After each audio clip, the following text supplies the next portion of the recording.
Hello once again, fan addicts. Welcome to the vault of all things EC.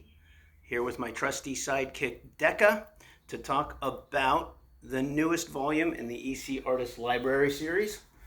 This is volume 34 in the series, The Planetoid and Other Stories by Joe Orlando.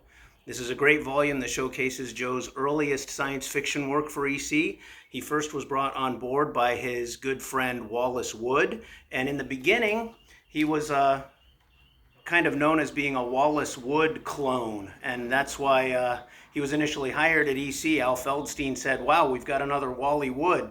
And the book leads off with a great foreword by Paul Levitz, who worked with Joe at DC Comics for many, many years. And it leads with a great photo we got from Annie Gaines Ashton. And one of the challenges with these volumes is finding new pictures of the EC artists that haven't been used before.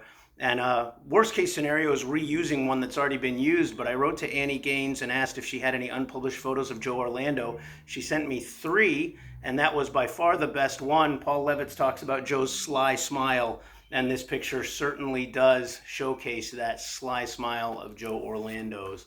Then we've got an introduction by yours truly, and it was a lot of fun to work on this because a lot of these stories I hadn't revisited in years, and writing the introductions for this series really gives me a great excuse to sit down surrounded by all my old EC comics and reread these stories. And there's a lot of really great stuff in here because we can see Joe develop from really a Wallace Wood imitator almost, very similar styles, and as we go along, he really starts to develop his own unique style. And a lot of the subject matter in true Al Feldstein fashion is very progressive. We've got some gender reversals. We've got some interesting relationships, certainly, and a lot of the man versus nature kind of stuff that EC was famous for. We've also got some really classic shock suspense stories that Joe was kind of the chosen artist to do the sci-fi stories for shock suspense stories, which, as you all know, was an EC sampler of their different genres. But to see his style develop, by the time we get to the end of the collection of stories, he really does have his own unique style. And it's a lot of fun. There's a bonus in this book that this hasn't been done in the series before, but there's a cover-to-cover replica of the EC Flying Saucer Report issue. Now, Joe Orlando does have art in here, and it's also got art by Wallace Wood, George Evans, and Reed Crandall. And it's a full cover-to-cover replica of the comic book, including, for the first time, the original ads. So that's a lot of fun. Don't know if Fantagraphics will be doing that again, but it really gives you a sense of the whole comic book and what was going on really in 1954, including the advertisements.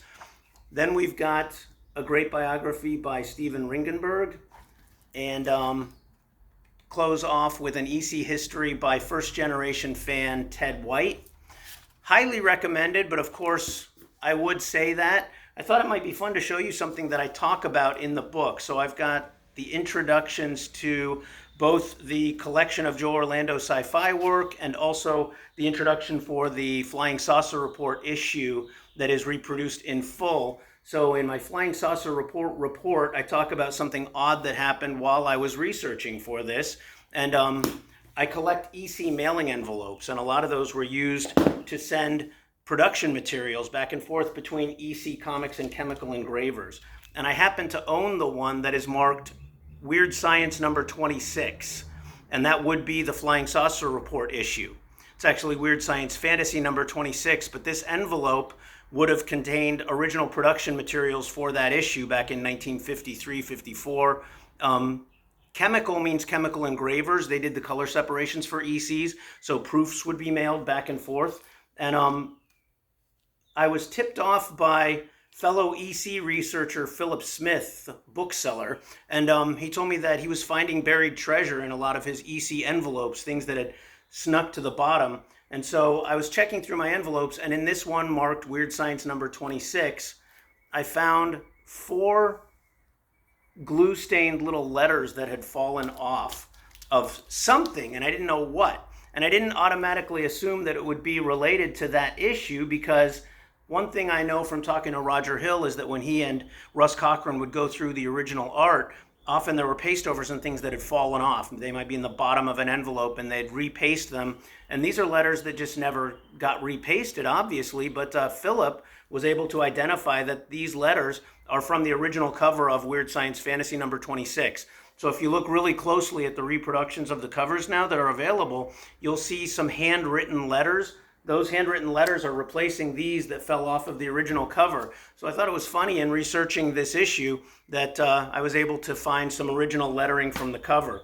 So there you have it. When you read about that in my Flying Saucer report, you'll know now what I'm talking about. You'll have seen those little letters that fell off in that envelope. So, The Planetoid and Other Stories by Joe Orlando, Volume 34 in the EC Artists Library series. Check it out.